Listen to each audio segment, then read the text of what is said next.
우리 하나님의 말씀 같이 보겠습니다. 요한복음 21장 1절 말씀부터 14절 말씀까지, 요한복음 21장 1절 말씀부터 14절 말씀까지 함께 읽겠습니다.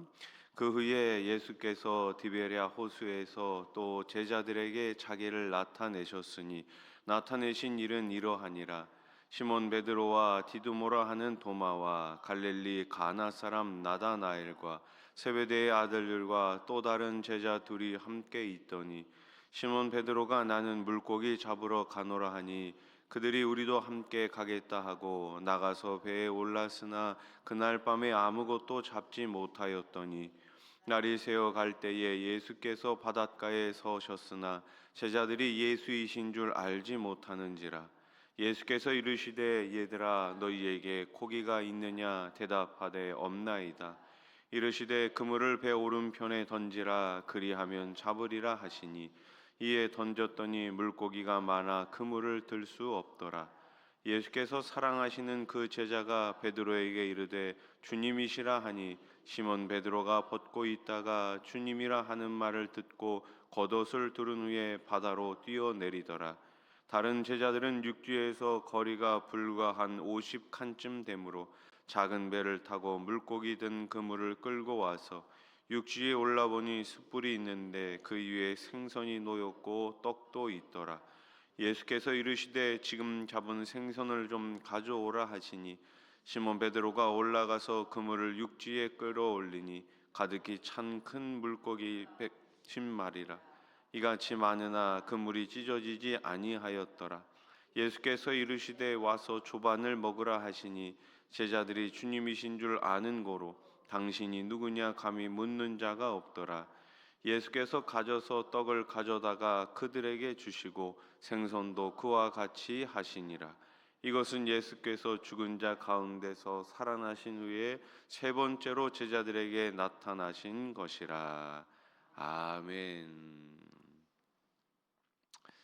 우리는 가족을 다른 말로 식구라고 부르기도 합니다. 식구, 먹을 식자에 입구자지요. 같이 음식을 먹는 사람, 바로 가족이 아니겠습니까? 음식을 함께 먹으면서 서로를 위로하고 격려하며 마음을 나눈다는 그러한 의미가 담겨져 있습니다. 부활하신 주님이 제자들을 위해 직접 차려주신 아침 식사 역시 단순한 끼니를 넘어 위로와 회복의 자리였습니다. 밤새 고기를 잡느라 지친 제자들에게, 실패의 허탈함 속에 있는 그들에게 주님께서는 손수 식탁 자리를 마련하셨고 은혜로 제자들을 품어주셨습니다. 그렇습니다. 주님은 저와 여러분들의 참된 식구가 되어 주십니다. 베드로와 제자들은 물고기를 잡으러 바닷가로 갔습니다. 그런데 그날 밤 아무것도 잡지 못했습니다. 이는 그들의 영적인 상태를 드러내는 것입니다. 겉으로는 태어난 척하지만 아무 일도 없는 것 같지만 그들의 영적인 상태는 예수님이 죽으심으로 완전히 무너져 내린 상태입니다. 자, 3절 말씀을 우리 다시 한번 같이 읽어봅시다. 시작.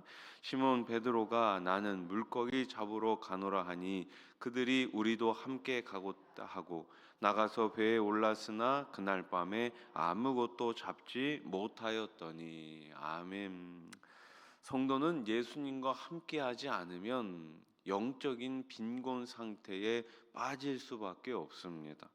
아무리 몰두하고 애써도 열매를 얻을 수가 없죠. 주님의 부재는 곧 영적 빈곤으로 이어집니다. 성도는 가지로서 포도나무이신 주님께 붙어 있을 때 비로소 많은 열매를 맺을 수가 있습니다. 우리는 주님을 떠나서는 아무것도 할 수가 없죠. 요한복음 15장 5절 말씀을 보세요.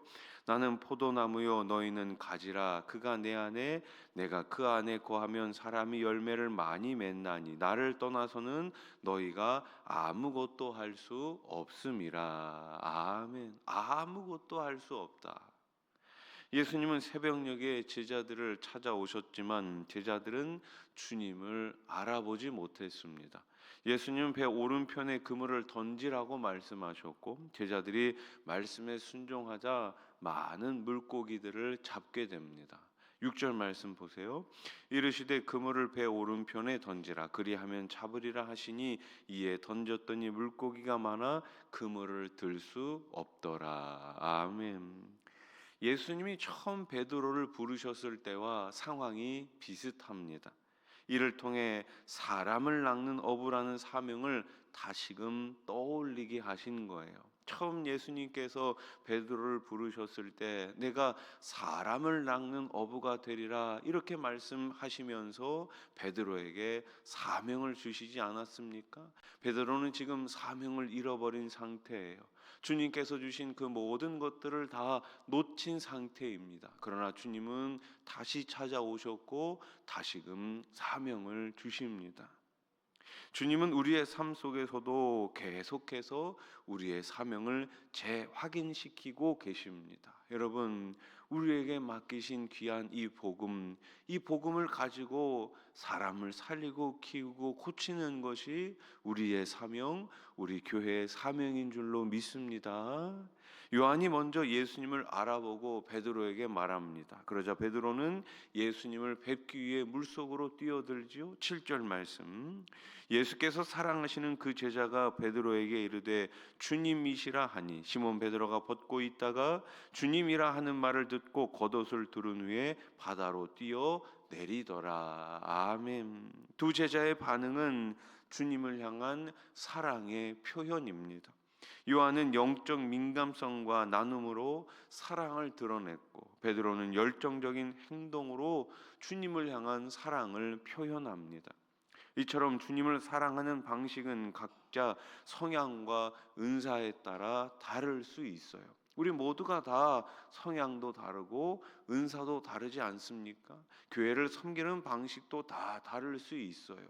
또 사랑하는 방식도 다 다를 수 있습니다. 그러나 목적은 분명합니다.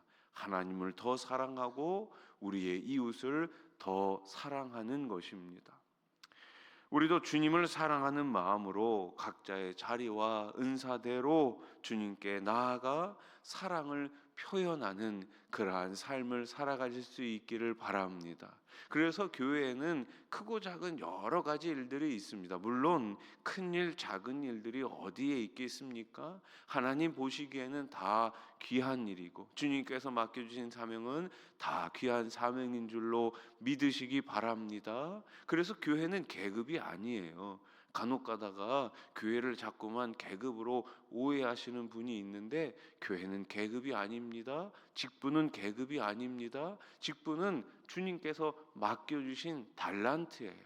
그냥 직분일 뿐이지요. 직분, 맡아야 될 일일 뿐입니다. 맡겨주신 사명, 맡겨주신 직분, 맡겨주신 은사대로 잘 감당하는 우리 수원아산 교회가 되기를 소망합니다.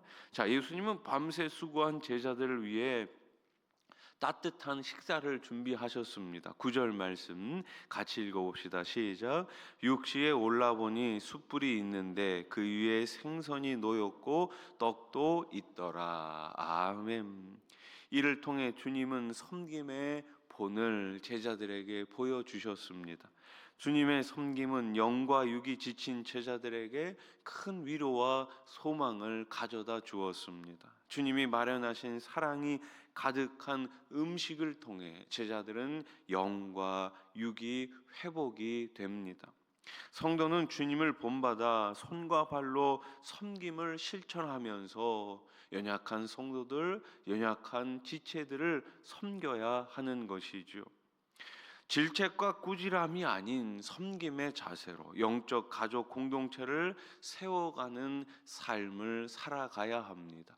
요즘 이제 대신방을 하고 있습니다. 또 이렇게 셀 신방을 하고 있는데요.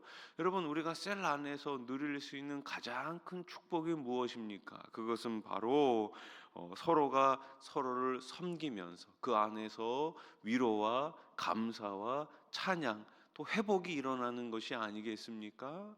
우리 소그룹을 통해서, 셀을 통해서, 또 여러분들의 가정 안에서 그러한 주님의 위로와 사랑과 회복이 매일매일 가득 넘치기를 주님의 이름으로 축복합니다.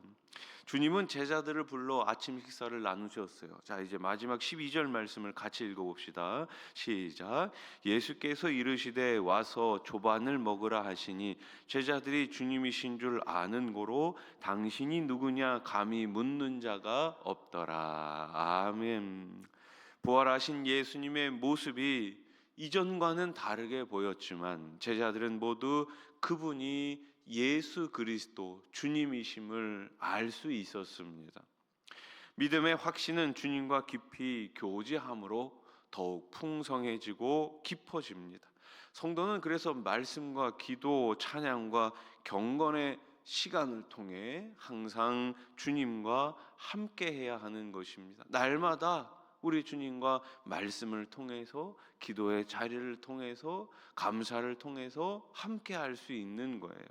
늘 깨어 주님과 동행하는 사람이 주님의 위로하심을 늘 경험할 수가 있는 것이죠. 예수님이 갈릴리 호숫가에서 제자들에게 베푸신 식탁은 회복과 위로의 자리였습니다. 우리가 한자리에 모여서 하나님을 찬양하고 하나님 앞에 경배할 때 그 자리가 바로 회복과 은혜의 자리가 됨을 믿으시기 바랍니다. 이 세상에 아무리 편한 곳이 있어도, 이 세상에 아무리 아름다운 곳이 있어도 그것은 우리들에게 잠시나마의 회복만 줄 뿐, 진정한 회복은 주님 앞에서, 주님 안에서 이루어짐을 믿으시기 바랍니다. 그래서 우리 수원하산교회 모든 공동체가 주님이 주시는 그 위로와 회복의 자리에서 매일매일 승리할 수 있기를 예수님의 이름으로 축원합니다. 오늘 특별히 우리가 교회 설립 48주년을 맞이해서 찬양 콘서트를 가지죠. 잔치 공동체 우리 찬양팀이 오게 되는데요. 찬양이 울리는 그 장소마다 모든 곳이 잔치 자리가 되기를 원한다는 그 마음으로 찬양팀의 이름을 잔치 공동체로 불렀어요. 우리들의 삶이 매일매일 하나님께서 이렇게 식탁을 차려주시는 잔치 공동체, 잔치가 넘치고 기쁨이 넘치고 감사가 넘치는 저와 여러분 우리 수원하산교회가 되기를 다시 한번 주님의 이름으로 축원합니다. 기도드리겠습니다. 29번째 성령 충만, 은혜 충만 감사합니다. 신동영 집사님, 여호와를 기뻐하라 그가 내 마음의 소원을 내게 이루어 주시리로다. 강인자 권사님 들으셨습니다. 좋으신 하나님 아버지 감사합니다. 제자들은 실패하고 제자들은 주님을 떠났지만 주님은 다시금 제자들에게 찾아오셔서 회복과 위로의 식탁을 차려 주셨습니다. 우리 역시 매일매일의 삶 가운데 늘 넘어지고 늘 좌절하고 늘 실망하지만 그러나 여전히 주님께서는 우리들에게 말씀을 통해 찾아와 주시고 우리의 마음과 우리의 심령을 다시금 회복의 은총으로 더해 주시니 감사합니다. 오늘 새벽에 나온 사랑하는 주의 백성들, 하나님께서 그 마음을 위로하여 주시고 그 마음 가운데 회복의 은총을 가득 부어 주시옵소서. 혹여나 낙심하는 성도가 있다면 물질 때문에, 건강 때문에, 여러 가지 환경 때문에 넘어진 성도가 있다면 우리 주님 그 예수 그리스도의 십자가 보혈로 다시금 그 오른손 붙잡아 주시고 일으켜 주시옵소서. 새 소망 가운데 살아갈 수 있도록 우리 하나님 친히 역사해 주시옵소서. 이 새벽에 귀한 예물을 드리는 손길들이 있습니다. 여호와를 기뻐하라 그가 내 마음의 소원을 내게 이루어 주시리로다. 약속의 말씀을 붙들고 기도합니다. 하나님 하루속히 그 마음 가운데 소원을 이루어 주시옵소서. 29번째 하나님 앞에 귀한 감사의 예물을 드리는 손길이 있습니다.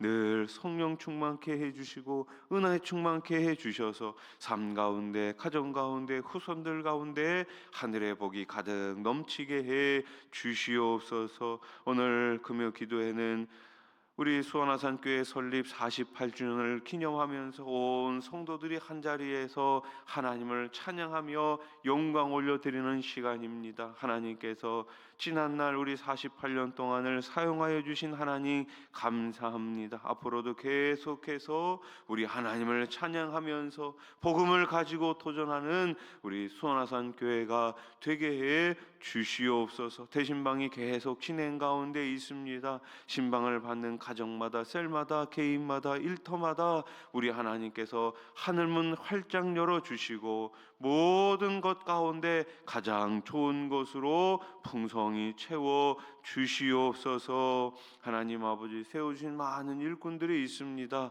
교사로, 찬양대로, 셀리더로, 차량으로, 주차로, 안내로, 청소로, 방송으로, 재정으로, 청소로, 예찬으로 섬기는 많은 일꾼들에게 성령의 충만함과 성령님의 능력을 더해 주시옵소서. 이 나라 이 땅을 긍휼히 여기시고 하루속히 모든 것이 안정화되게 해주시며 세우신 유정자들이 백성을 사랑하는 마음으로, 하나님을 두려워하는 마음으로 나라를 잘 이끌어가게 해 주시옵소서. 예수님의 이름으로 기도드립니다. 아멘.